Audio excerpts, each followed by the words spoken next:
జయంతి జరుపుకోవడం అందరికీ సంతోషదాయకం. అందరూ కూడా యాక్టివ్గా ఈ కార్యక్రమంలో పాల్గొంటున్నారు. ఈ శుభసూచకం. మనమందరం కూడా ఆ మహనీయుని యొక్క సేవలు స్మరించుకొని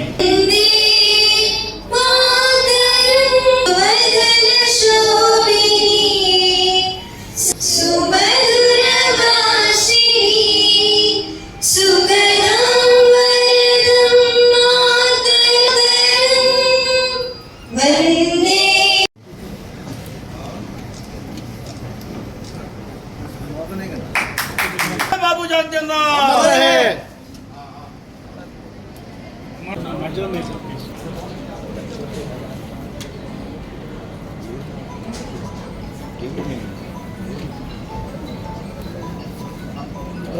सैड ओके మరి ఈ రోజున బాబు జగజీవన్ గారి 117వ జయంతి సందర్భంగా మరి ఆయనకు ఉదయం మరి జయంతిని వాళ్ళు అర్పించడం జరిగింది. మరి జయంతి జరుపుకుని మరి ప్రజలకి ఎందుకు సందేశం ఇస్తున్నాం అనేది కూడా మనం అందరం కూడా గుర్తించాలి.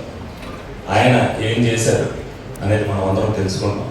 ఆయన ఆశయాల్ని మరి ప్రజల్లోకి తీసుకెళ్లాల్సిన ఆవశ్యకతను మనం అందరం కూడా గుర్తు చేసుకోవడానికి ఈ జయంతి వేడుకలు మనం నిర్వహించుకోవడం జరుగుతుంది. నాయకులు చెప్పుకోవాలంటే మరి నాయకులు చెప్పుకోవడానికి ఉండే పరిస్థితి లేదు.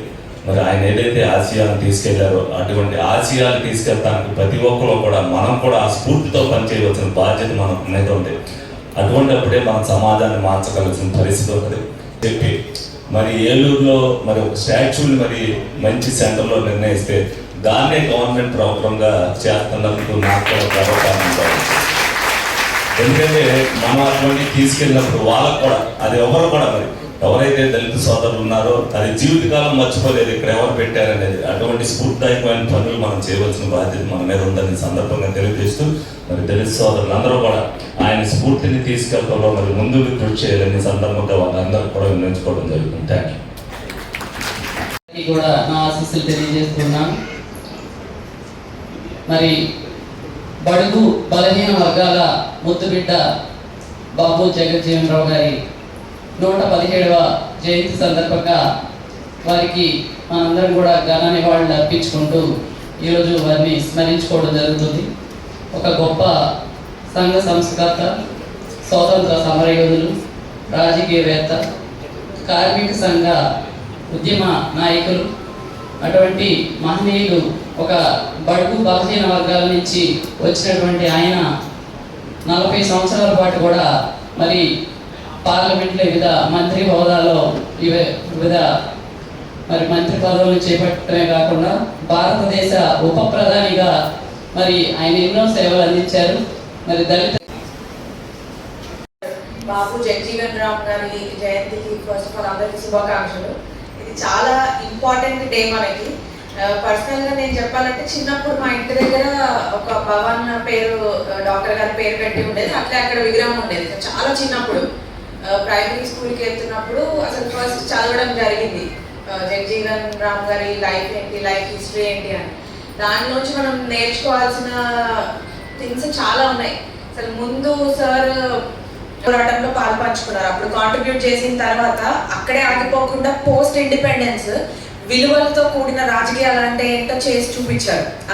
అది మనం అందరం ఆదర్శంగా తీసుకొని నేర్చుకోవాల్సిన విషయం అది. సో అలాగే నాకంటే ముందు మాట్లాడిన వాళ్ళు చాలా మంచి మెసేజెస్ ఇచ్చారు. ఇక్కడ ఉన్న పిల్లలకి నేను చెప్పేది అదే, ఒకసారి వాళ్ళు చెప్పిందంతా కూడా మీరు వెళ్ళి ఆలోచించండి. బికాస్ మన దేశ ఫ్యూచర్ అనేది మీరే డిసైడ్ చేస్తారు. మీరు ఏం విలువలు నేర్చుకోవాలనుకుంటున్నారు, ఏం టార్గెట్ పెట్టుకోవాలనుకుంటున్నారు, దాన్ని బట్టే మన నెక్స్ట్ జనరేషన్ కంట్రీకి డిసైడ్ అవుతుంది. So wishing you all the best. ఈ ఆపర్చునిటీ ఇచ్చినందుకు అందరికీ థ్యాంక్ యూ చెప్తూ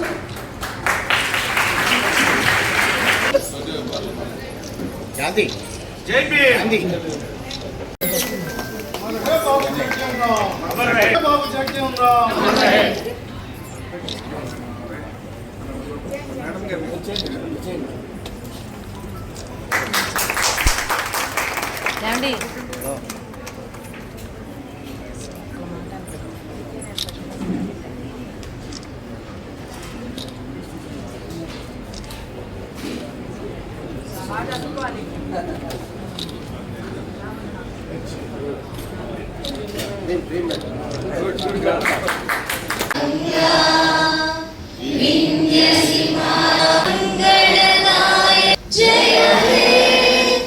మెడికల్ ఎంట్రన్స్ టెస్ట్ నీట్ ఫలితాల్లో trend setter NRI Eluru. Day scholar విద్యా విధానంలో ప్రతి సంవత్సరం క్రమం తప్పకుండా ఎంబీబీఎస్ సీట్లు. కె హర్ష సాయి ప్రణవ్ 720 మార్కులకు గాను 705 మార్కులు. కె లక్ష్మీ సాయి లాలస 720 మార్కులకు గాను 610 మార్కులు. బి షణ్ముఖి 720 మార్కులకు గాను 517 మార్కులు. ఈ అద్భుత ఫలితాలు కేవలం 2 సంవత్సరాల ఇంటర్మీడియట్ తో సాధించిన ఫలితాలు మాత్రమే.